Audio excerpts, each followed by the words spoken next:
So you could also look at the data privacy regulations that they have. And maybe you have a right to be forgotten. There are companies that only save their logs for 7 days.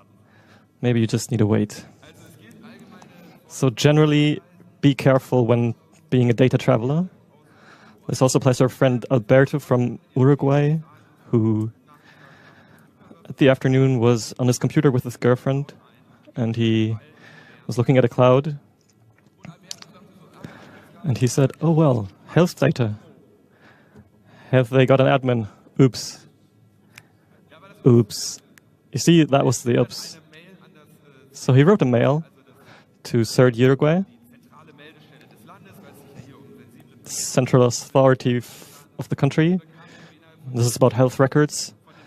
And he received very fast a response by the director of CERT. So they took this very seriously. Maybe this wasn't so dramatic because the hacker wasn't really about to do anything, so this was maybe not that bad. For him, this was over. He had notified CERT, they had taken responsibility, they will deal with this. Alberto was to carry on with his life as normal, but then, after 1 year, he realized that, well, they closed the admin, but now they have unauthenticated file access. So maybe I'll just go and notify CERT. Again, some time passed, about 2 years of silence. He had already forgotten about this. And then the company that has those health records, they get an email from somebody saying, "Give us Bitcoin."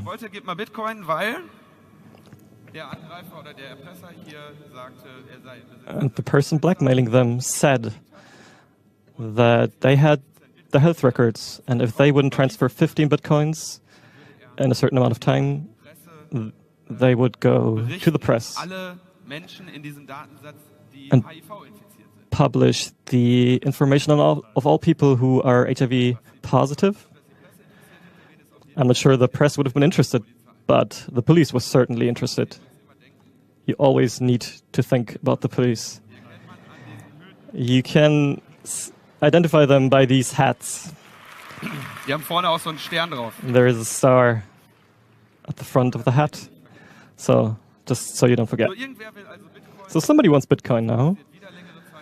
And again, for a while, nothing happens. And then Alberto's door is kicked in.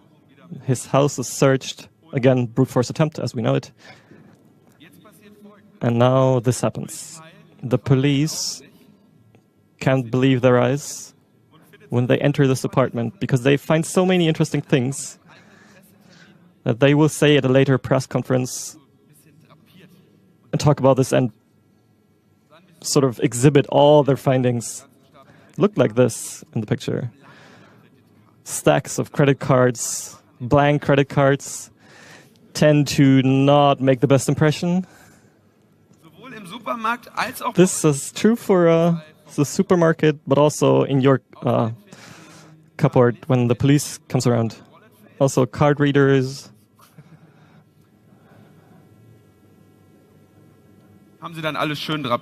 So they set this up very nicely. Cards, card readers, everything.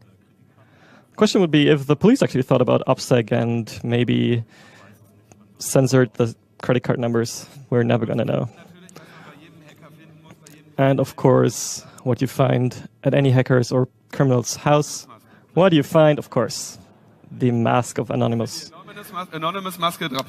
they find the mask, they also exhibit it. We don't have a mask with us. Strategic concerns and strategic money reserves. And very telling, they found Bitcoin. Very telling. Und die wollte der Erpresser ja haben. And that's what the blackmailer wanted. So, case closed. 1 and 1 Bitcoin added up together. Verhör, ein paar Drohungen.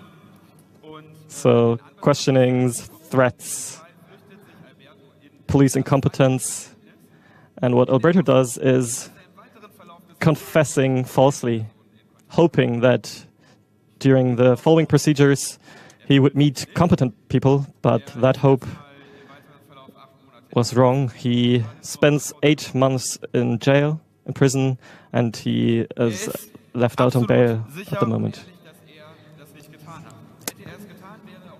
He's very sure that he didn't do this because after responsibly disclosing information, you don't send a blackmail. Especially if it says, please transfer 15 bitcoins to the following account without actually giving the account or the wallet number.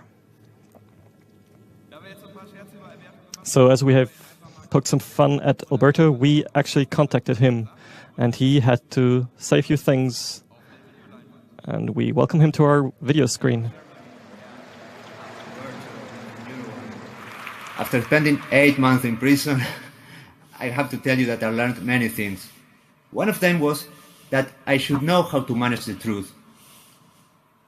When, who, where, how much information you share are key elements in order to stay out of trouble.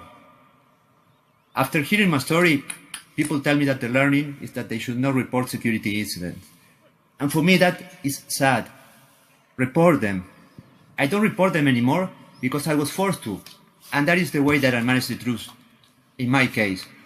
I hope to be there next year and share with you the outcome of my experience, which is crazy. So guys, keep on hacking.